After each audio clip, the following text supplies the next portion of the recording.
The job description was vague. Part-time, overnight shift, $600 per night, cash, immediate start, no experience necessary, no company name, no official contact, just a flickering post on a late-night job board I didn't even remember bookmarking. The only line beneath the payment details said, "Must follow all listed instructions exactly. Failure to comply will not be tolerated." I stared at the screen for a solid minute, weighing my options. My fridge was empty. My rent was 3 weeks overdue. And Sally May was clawing at my inbox like a debt-collecting banshee. I'd applied everywhere else. Grocery stores, gas stations, food delivery apps, even opened up to doing surveys that paid in pennies. Nothing came through, so I clicked apply. 4 minutes later, I got a text. "Welcome to Pine Crescent General. Your shift begins tonight at 11 p.m. Address: 2104 Holloway Avenue. Ask for Margot.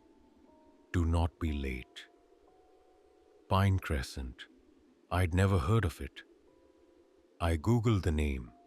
No website, no Yelp reviews, just a few old listings from the late 90s posted on ghost town business directories. One blurry photo showed a faded storefront with a metal shutter and neon letters flickering "Open" in jagged red. I should have run the other way. Instead, I grabbed my hoodie, keys, and 2 stale granola bars and got in the car. The store was tucked between a payday loan office and a greasy Chinese takeout that smelled like burnt soy sauce and regret. At 10:57 p.m., I stepped out into the cold. Standing in front of a small convenience store that looked like it hadn't changed since 1972. The glass door squealed as I opened it, and a soft chime announced my arrival. Inside, the lighting was dim orange, like the bulbs had all been soaked in nicotine. Shelves were tall, narrow, packed with dusty items. Faded candy packages, canned goods with warped labels, old VHS tapes. Behind the counter stood a tall woman in a mint green vest with a brittle name tag that read Margot.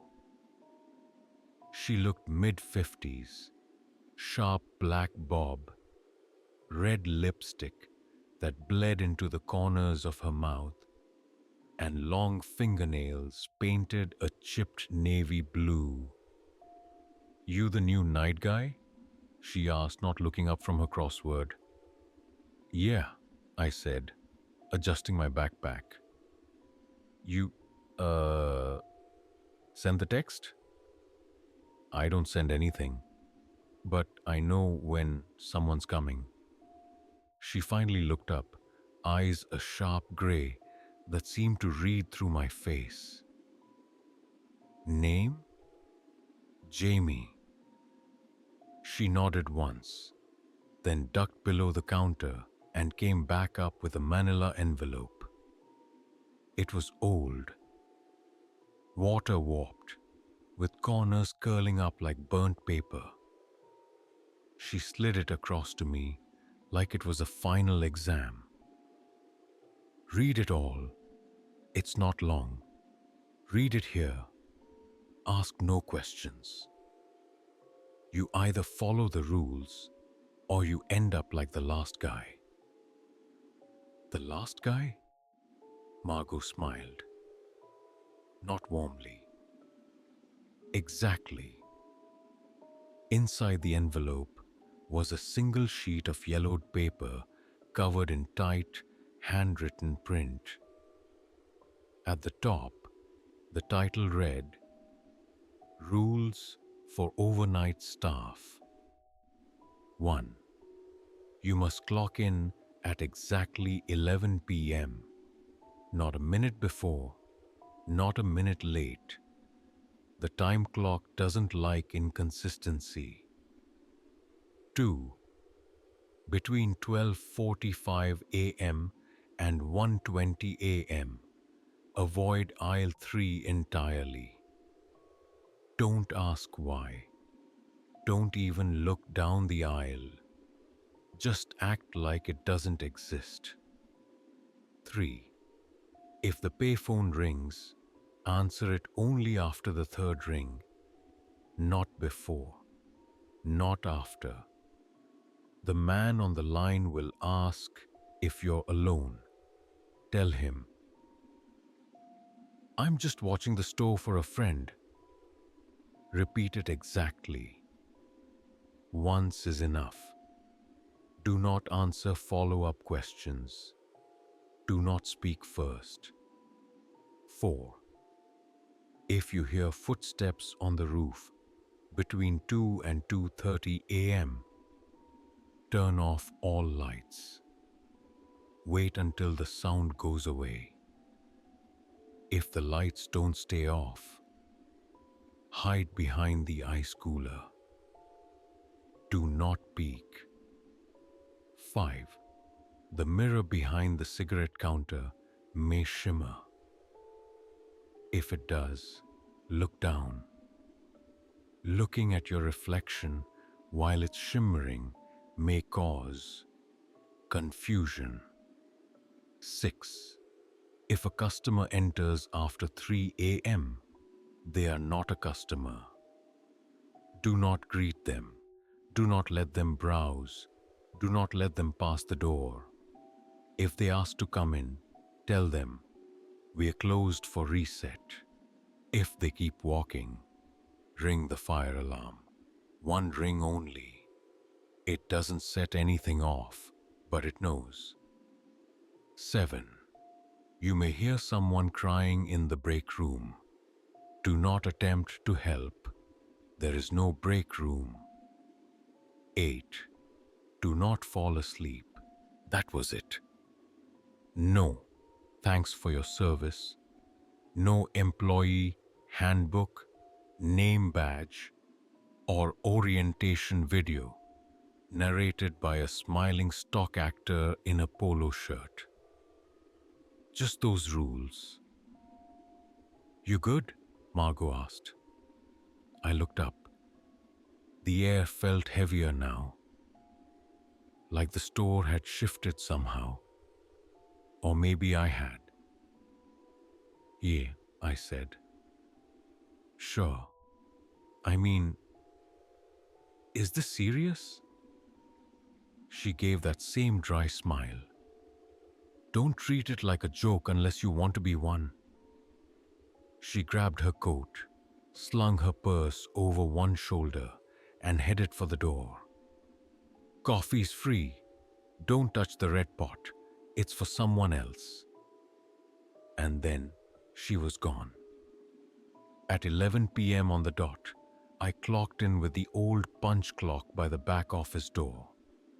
It let out a strange hiss as the card was stamped, but I didn't question it. The store was mine for the night. For the first hour, it was uneventful, fluorescent lights buzzing faintly overhead. A raccoon tried licking condensation off the window before scurrying away. Some old man shuffled in around midnight in a heavy coat, bought 3 cans of corn, and left without saying a word. I checked the dusty portable TV on the counter. Static. Tried the radio. All I got was AM screech, so I read the rules again. 12:42. I hadn't even realized the time. My phone buzzed. Precisely then.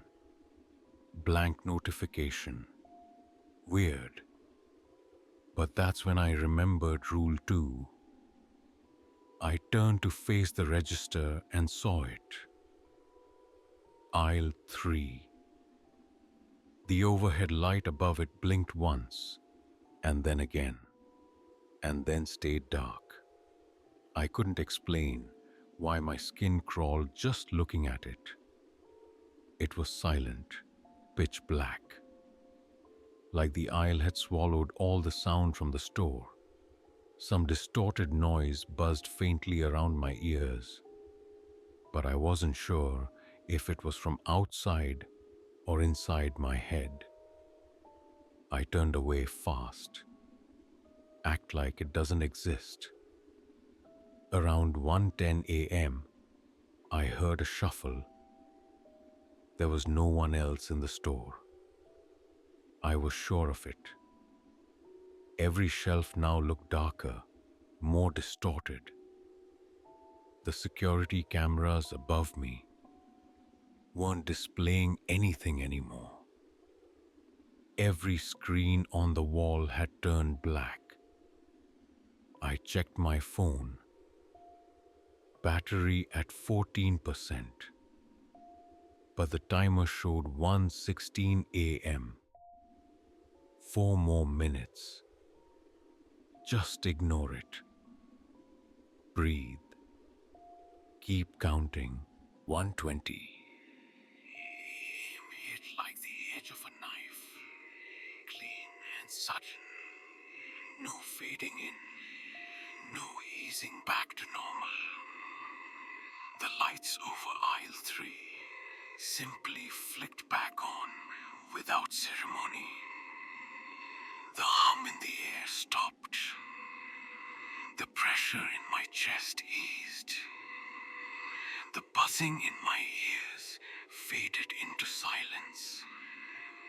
And the temperature, which I hadn't realized had dropped, returned to something resembling normal. It felt like the store had exhaled. I don't know how else to describe it. I laughed. A sharp, nervous bark. More reflex than emotion. Like when you almost slip down the stairs and don't die. My knees were weak. I grabbed the edge of the counter and breathed slowly until the feeling faded from white-hot fear to something I could bury under forced apathy. Then the payphone rang. Shrill. Too loud for a space this dead. It came from behind the counter. An old rotary model bolted to the wall. The black cord twisted into a tight coil.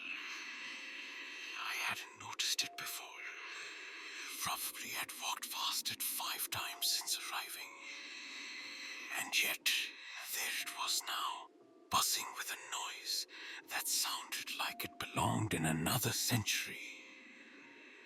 Ring 1, I stepped back from it. The instructions echoed in my brain. Don't answer until the 3rd ring. Not before, not after. Ring 2. I stared at it, heart pounding again for the 2nd time in 10 minutes. My thumb itched with a kind of muscle memory, like it wanted to press a silence button that didn't exist. Cold sweat trickled down my spine. Ring 3. I snatched the receiver off the hook. Hello? Silence. Then static. Long and slow.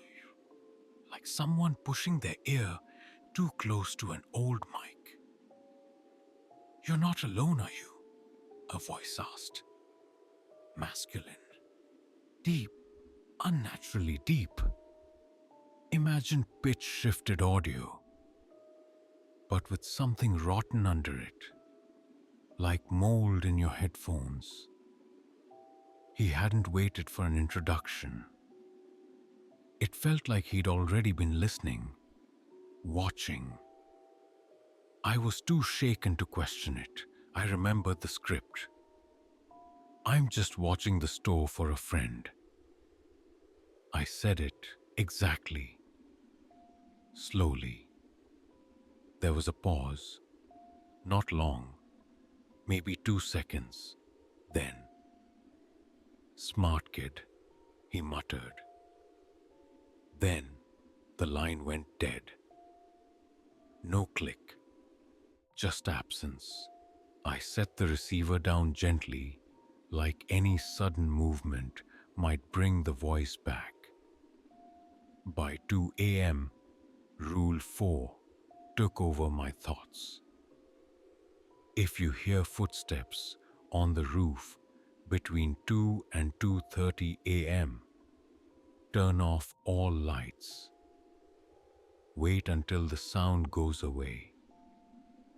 If the lights don't stay off, hide behind the ice cooler. Do not peek. I had reset every switch in the store to off, not dimmed. Off.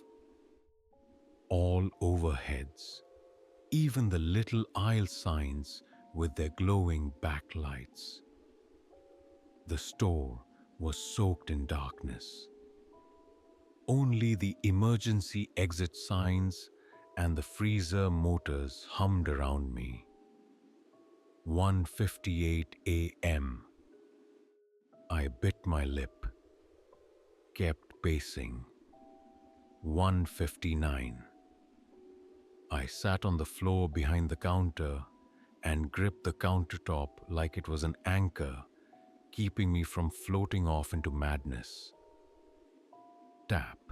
It was a single sound first, a toe tap. Then it repeated, soft, rhythmic, like someone pacing along the roof.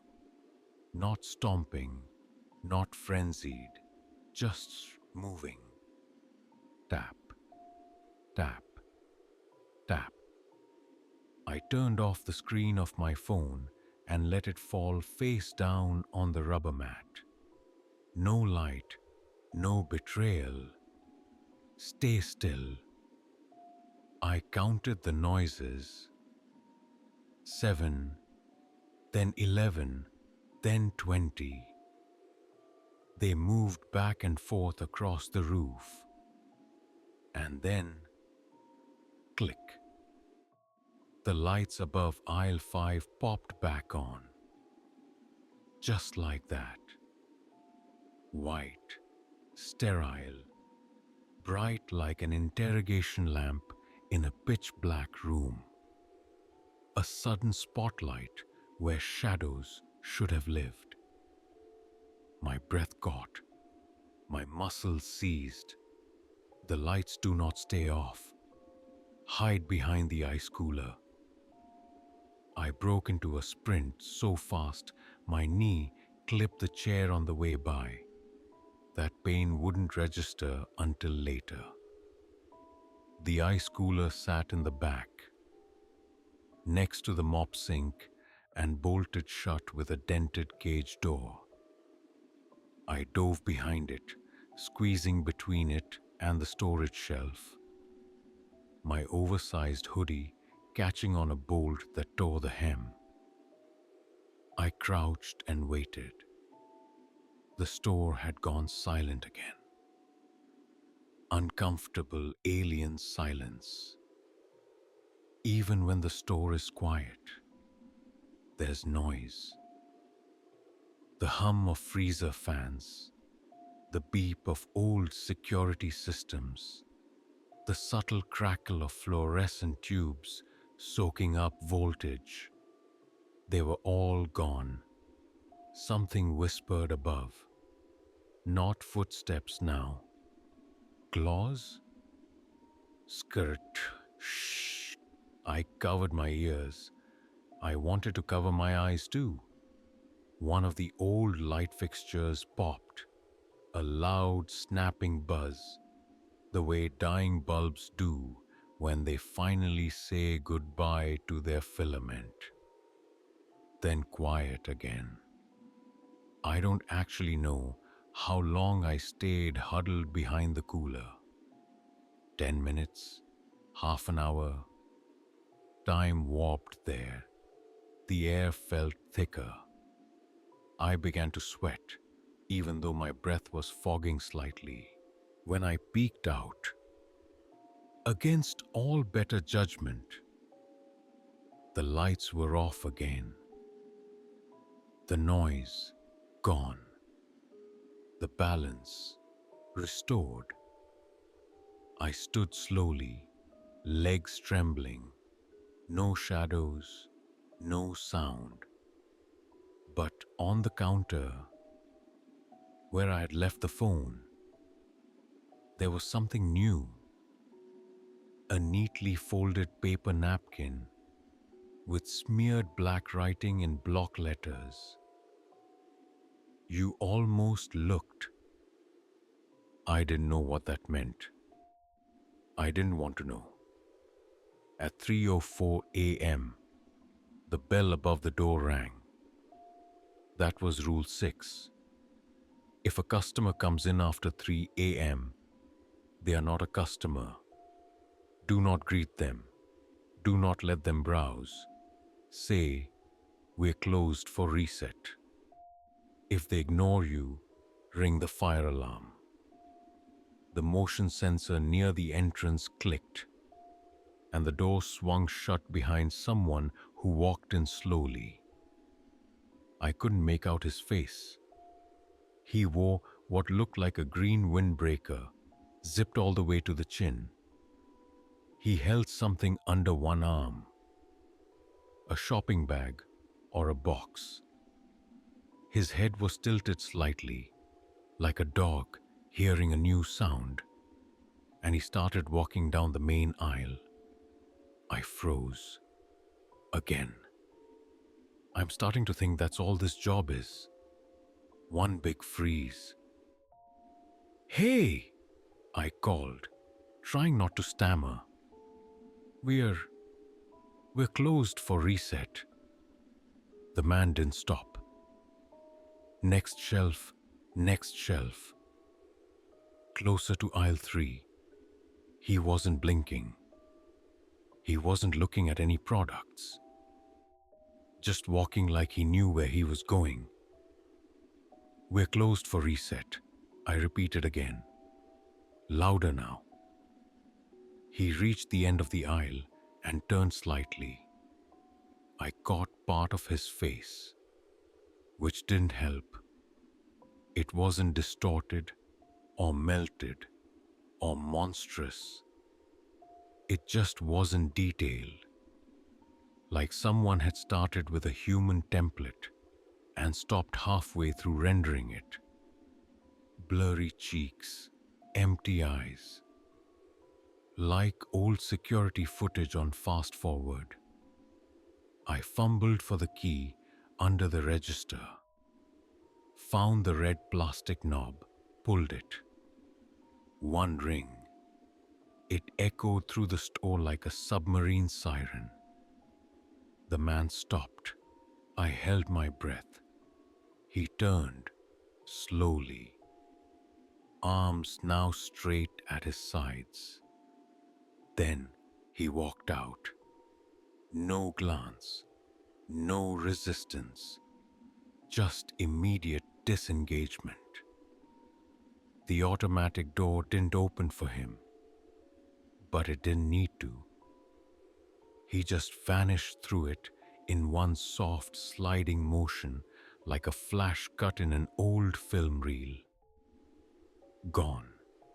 No trace, no sound, no footprint. I sat down hard.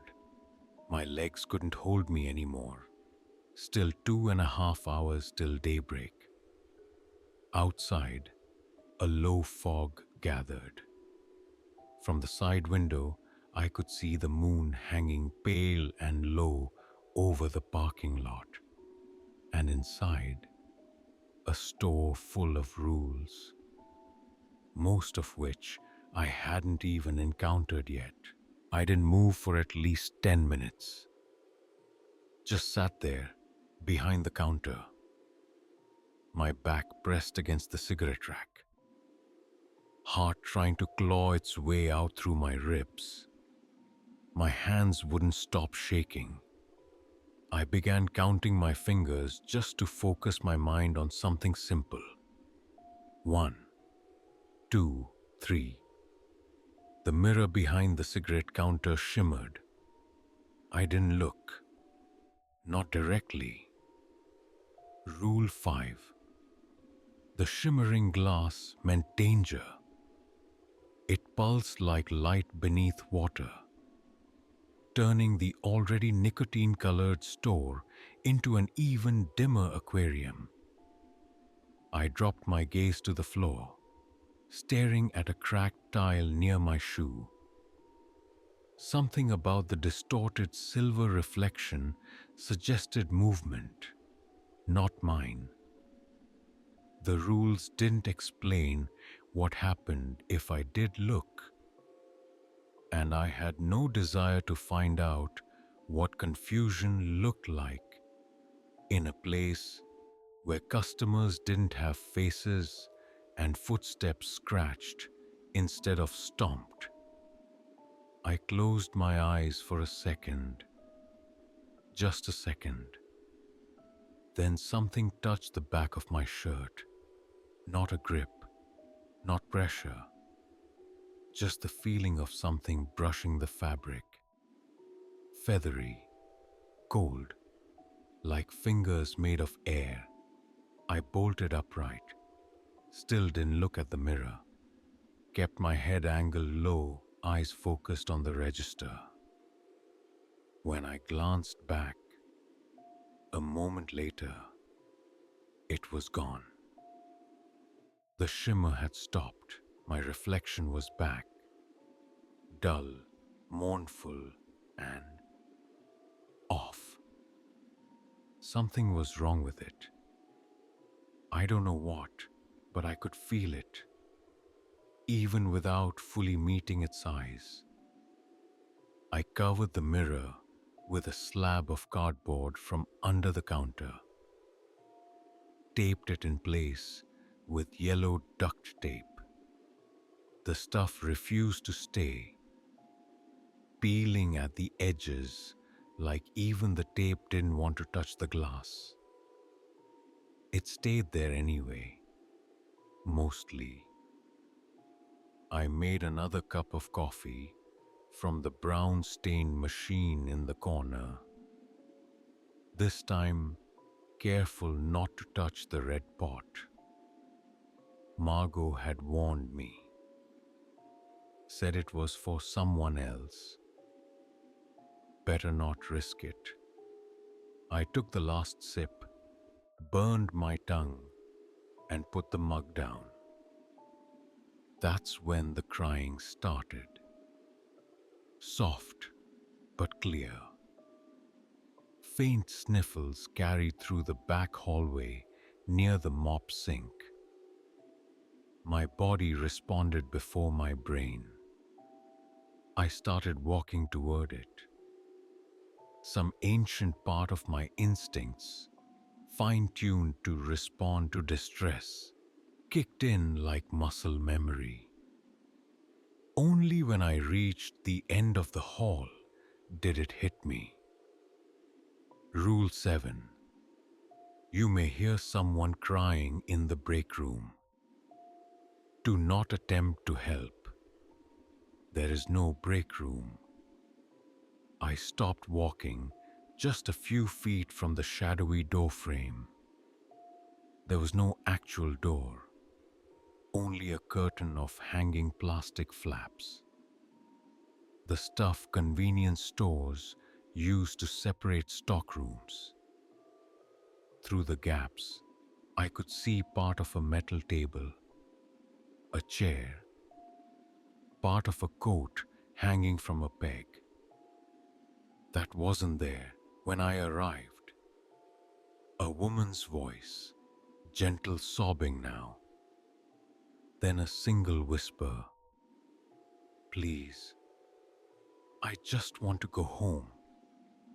My fingers twitched reflexively, reaching halfway through the barrier before I wrenched them back. "Nope." I said it out loud. For me, for the store, maybe both. I walked backward, slowly, never turning. The crying never got louder. The voice never changed tone, but it followed somehow. Echoed in my ears even after I returned to the counter. By 4 a.m., I'd stopped wondering whether this was real. Stopped asking whether I was dreaming. Nothing in any of my dreams had ever felt like this before. This wasn't surreal. This was structured, intentional, like the store was alive, and it was testing me. I must have drifted into a trance around 4:30 because I nearly missed what came next. I saw it only in my peripheral vision.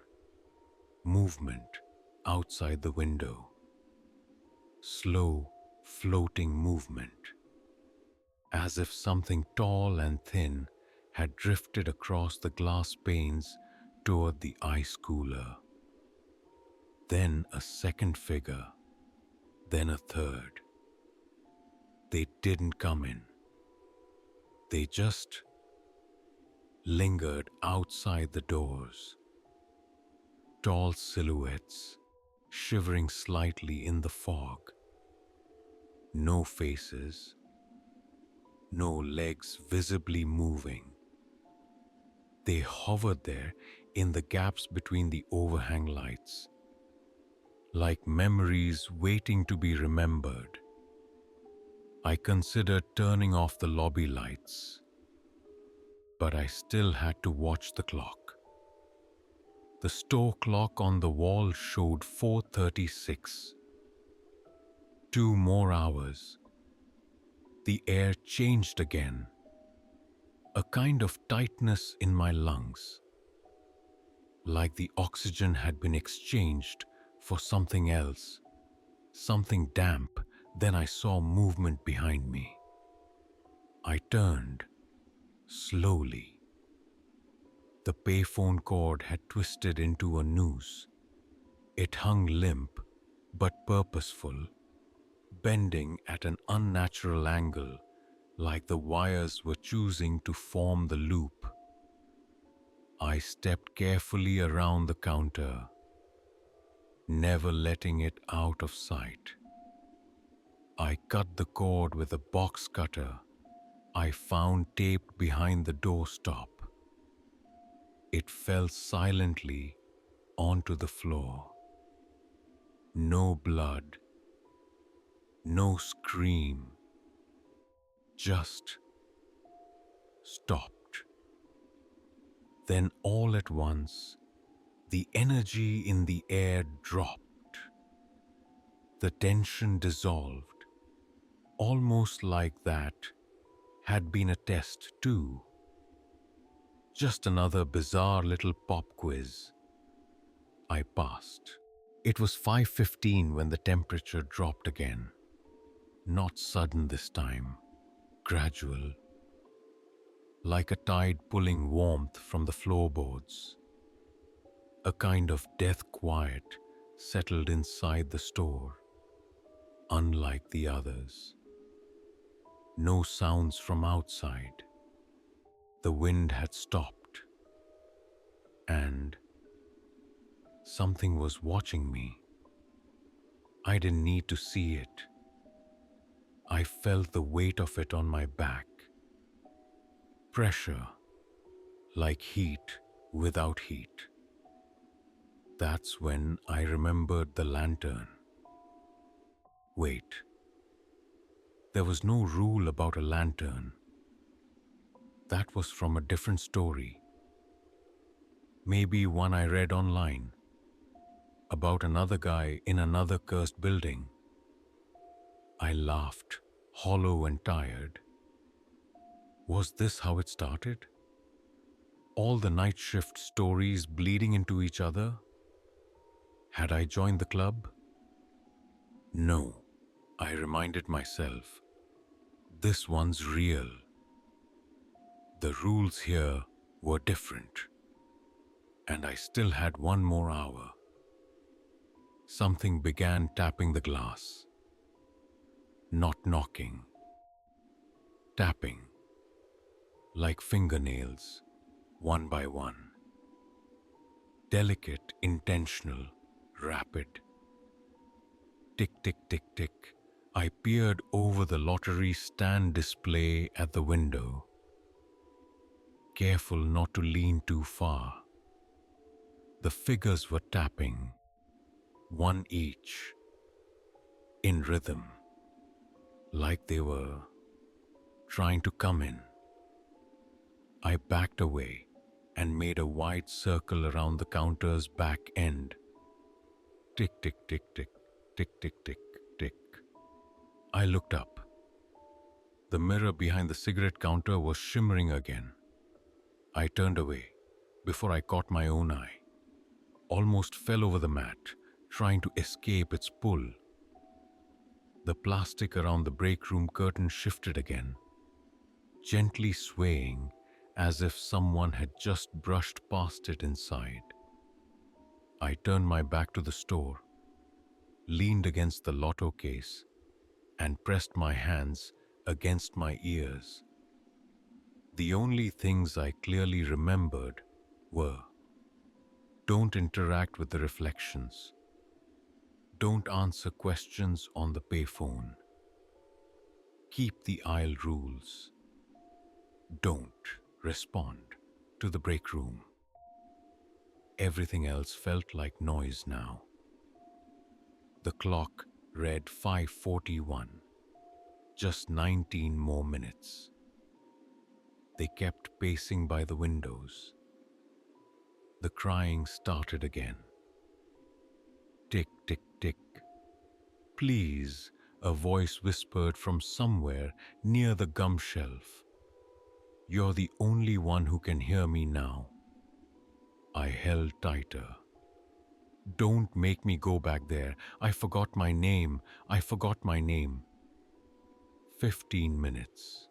No red lights glowed anymore. Even the exit signs had dimmed. Something was changing. And that's when I saw the new piece of paper resting on the counter. Not there a moment ago. Typed in perfect Courier New font. Rule 8. Do not open the doors for anyone, even if they claim to be you. I stared for a full 10 seconds, and behind me, the bell rang. The front door opened on its own, and I stepped inside. I stepped through the door without setting off the chime. Same hoodie, same pants, even the fading ketchup stain on the left sleeve. A relic from a drive-through dinner 3 nights ago. He looked up at me slowly, and the moment our eyes met, a splitting pressure bloomed in my head, like two magnets forced against each other the wrong way. It wasn't a mirror image reaction. He didn't match my poses or mimic my breath. No, he stood with perfect stillness while I staggered behind the counter, legs weak. His eyes weren't mine. They were darker, wide, and too round, too glassy, like someone had pressed marbles into a mannequin and said, "Close enough." "Jamie," he said, my exact voice layered over itself, slightly out of sync. "You can't hide from it forever." I didn't answer. He smiled, not cruelly, not kindly, just the blank, polite expression of a cashier who's asked if the store has any more batteries behind the counter. "It's quieter where I am," he continued. "No ticking clocks, no rules, no waiting." His voice dropped, but I didn't hear it in my ears. I heard it inside, echoing in the hollow parts of my chest. I backed away as slowly as my shaking legs allowed. "The job ends at 6, I said, trying to anchor myself. "The clock will strike." "Will it?" he asked, tilting his head. "Or is that just something you were told to believe?" I didn't respond. He stepped forward. I stepped back. Then my hand brushed the fire alarm cord. The same red-capped wire I'd pulled to scare off the false customer. One ring. One snap of reality. I yanked it. The sound screamed through the store. Louder this time. Not mechanical, alive, like the walls were howling. My other self froze. His smile twisted, not in pain, not in fear, but like he'd lost interest and remembered something more important elsewhere. The lights blew out. The echoes in the windows were gone. And so was he. I stood there, alone, shivering in the dark. The clock on the wall flashed once. The second hand ticked, long and slow. 5:59 a.m.